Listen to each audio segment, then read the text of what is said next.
Hello everyone. आइए आज हम लोग शुरुआत करते हैं क्लास 11th एजी भारत भारती। इसमें आज हम लोग most important and interesting chapter 20 सांख्यिकी है। सांख्यिकी में 20, 21, 22, 23 एंड 24 इतना है। हालांकि इस बार जो है चैप्टर 24 तो पूरा पूरा कट गया है।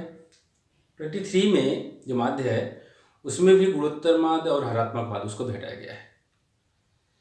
तो मुख्य रूप से सांख्यिकी में जो पढ़ना है वो है चैप्टर 20 में तो आंकड़ों का संग्रह, सारणियन, वर्गीकरण ये है। फिर उसके बाद आता है कि आयत चित्र, बारंबारता बहुभुज और संचयी बारंबारता वक्र बनाने के लिए। उसके बाद समांतर माध्य, माध्यिका और बहुलक, इतना ही पढ़ना है। इतने में से आपको 18 नंबर का आएगा। और समझ लीजिए कि मेहनत छोटा नंबर बड़ा।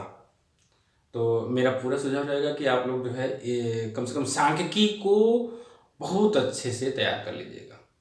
वीडियो के थ्रू, एक्सरसाइज के थ्रू, एग्जाम्पल जो है उसको आप लोग अपना सोच में देख करके उसमें करिए।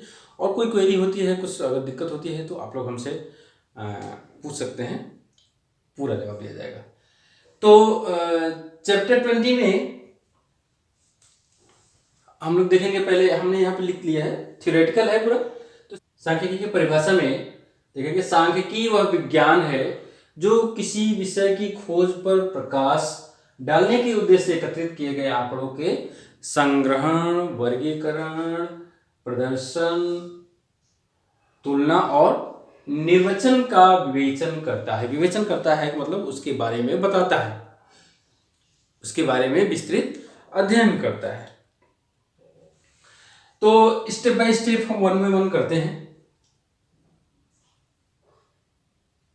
जो विश्लेषण किया जाता है, जो डाटा कलेक्शन होता है सांख्यिकी में, डाटा कलेक्शन का मतलब समझ रहे होंगे। डाटा कलेक्शन का मतलब जैसे हमको ये इसके बारे में अध्ययन करना हो कि हर 10 साल में जो जनगणना होती है, जनगणना कैसे की जाती है।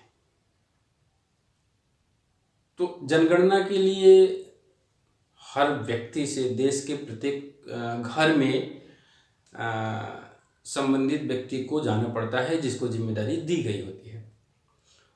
वह व्यक्ति उस घर में जाता है, उस घर के लोगों के, पुरुष, महिला, बच्चे, मकान, जितनी भी जानकारियाँ चाहिए होती है सबको वो कलेक्ट करता है, एक जगह लिखता है, दूसरे घर में जाता है, तीसरे में जाता है, चौथे में जाता है। सब इस तरह से उसको जितना क्षेत्र दिया जाता है सबको वो कंप्लीट करता है।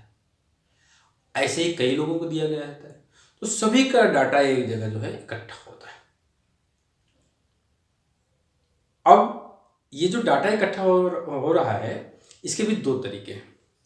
पहला हमने जो बताया कि संबंधित व्यक्ति हर घर में जाकर के प्रत्येक व्यक्ति से संपर्क करता है।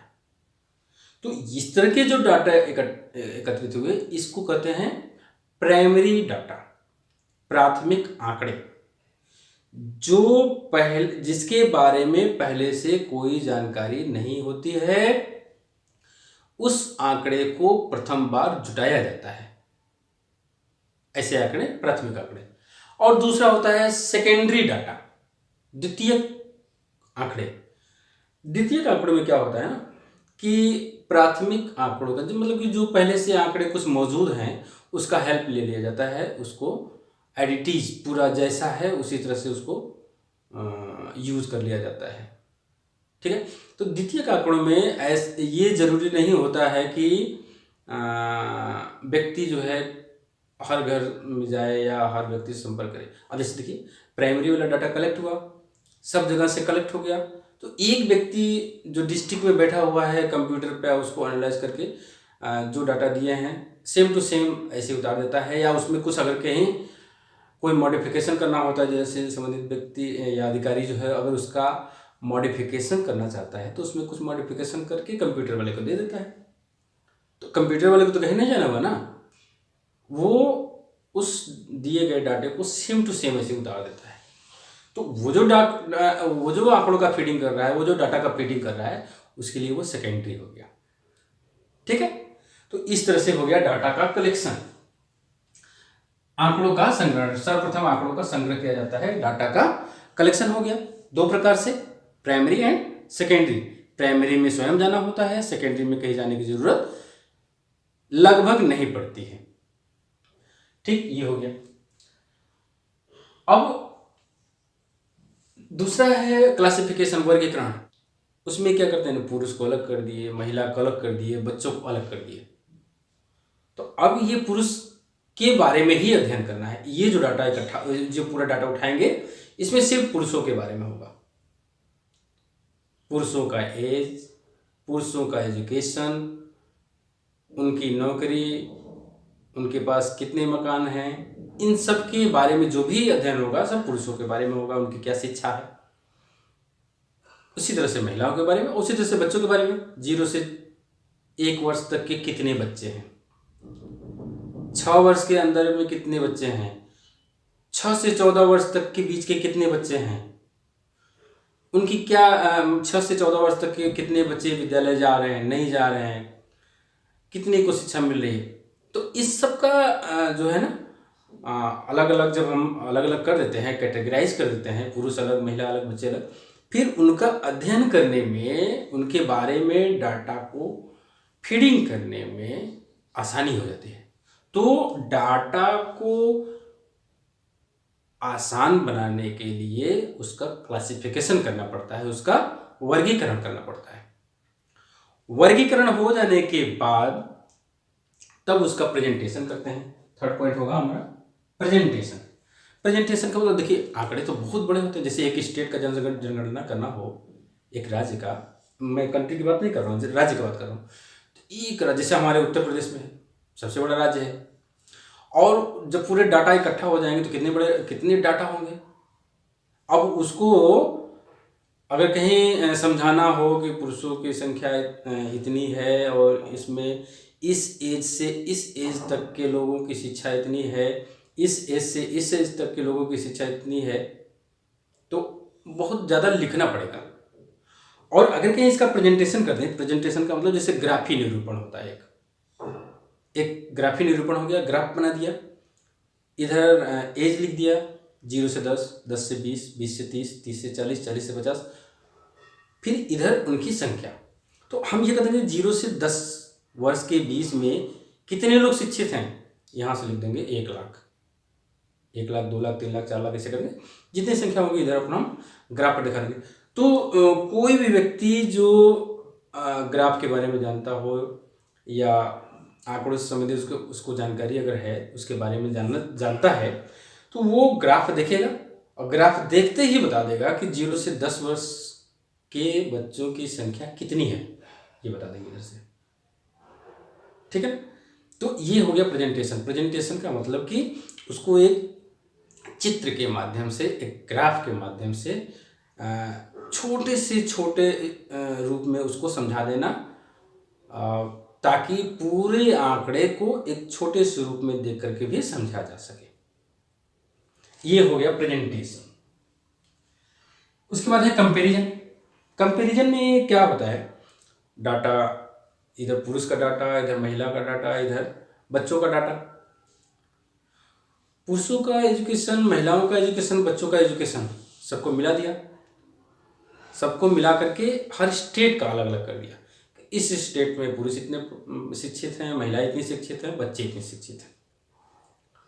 अब फिर उसके बाद क्या करते हैं ना, कंपैरिजन करते हैं कि भाई उत्तर प्रदेश में साक्षरता दर कितनी है, कितने लोग पढ़े हुए हैं, बिहार में कितने लोग पढ़े हुए हैं, केरला में कितने लोग पढ़े हुए हैं।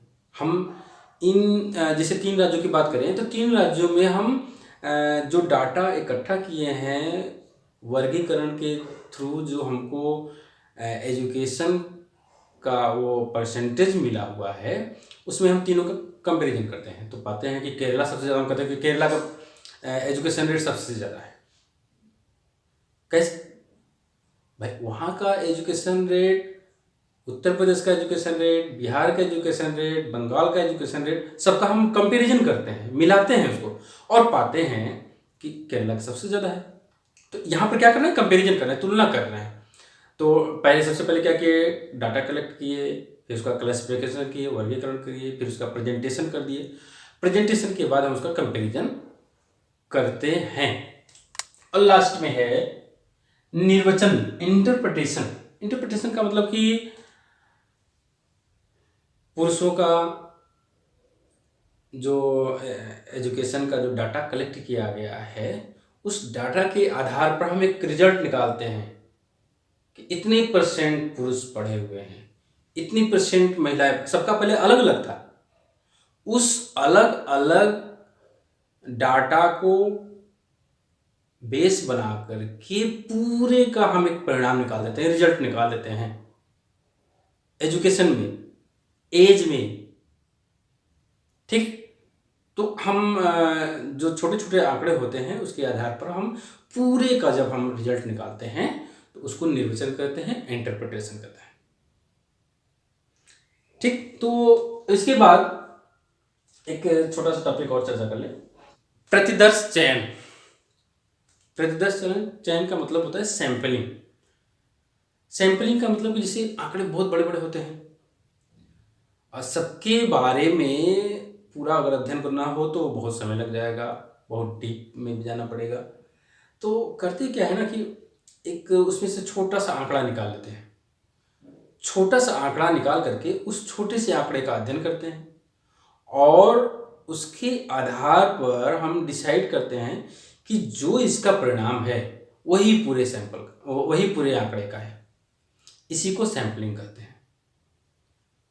मंडी में जाते हैं गेहूं खरीदने, तो बोरा में गेहूं होता है, पूरा एक बोरा गेहूं, बोरा बंद सिला हुआ है। कैसे पता कर पाएंगे कि उसके अंदर बढ़िया है, खराब है, सड़ा हुआ है, कैसा है? क्या करते हैं ना, वो होता है ना लोहे का, ऐसे करके खींचते हैं तो थोड़ा सा गेहूं बाहर आ गया, उसको देखते हैं सड़ा हुआ है। अब इतना सड़ा हुआ है, हम पूरे बोरे के गेहूं को करेंगे सड़ा हुआ है। ये सैंपल है, इसी को सैंपलिंग कहते हैं। ये सैंपल है, हमने उसको देखा, ऑब्जर्व किया और ऑब्जर्व करने के बाद ये डिसीजन लिया कि ये सड़ा है तो सब सड़ा होगा, ये अच्छा है तो सब अच्छा होगा। ठीक है, उसी के आधार पर उसका हम रेट तय कर देते हैं। तो ये हुआ प्रतिदर्श चयन यानी कि सैंपलिंग। बस इस चैप्टर में इतना ही हम लोग आज देखेंगे।